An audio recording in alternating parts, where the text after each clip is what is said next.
We all know the story of Noah's Ark, right? It's one of the most famous stories in the Bible, of the Bible, about the Bible, all that. God warns Noah that there's a great flood coming, and he's told to build a massive ark, bring his family aboard.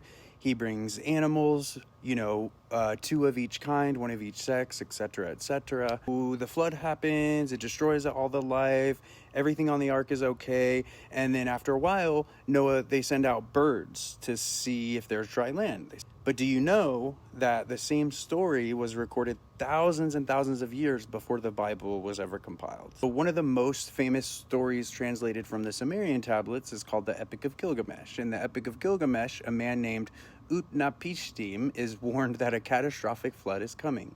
Sounds pretty familiar. He's instructed to build an enormous boat, and he brings aboard his family and also different species of animals, one of every kind. The flood comes and goes, destroying all the life that isn't preserved on the boat, just like in the story of Noah. And just like in the story of Noah, after a while, he releases birds to see if there's dry land. It's the same story. It's literally the same story. Both stories describe a man that's given a divine message or a warning about a catastrophic flood. Both involve the construction of a massive vessel that can withstand the flood. They both involve, preserving the animal species, and they both include details like sending the birds, which is the mind blower for me.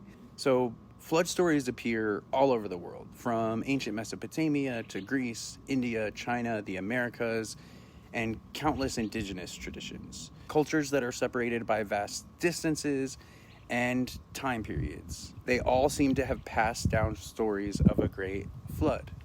Some of these stories differ in some of the details, but the central theme remains surprisingly familiar.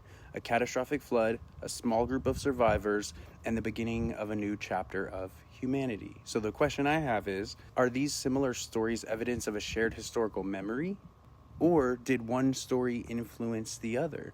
Is the story of Noah and the Ark the story of you-know-who, it's difficult to say his name, just passed down and retranslated?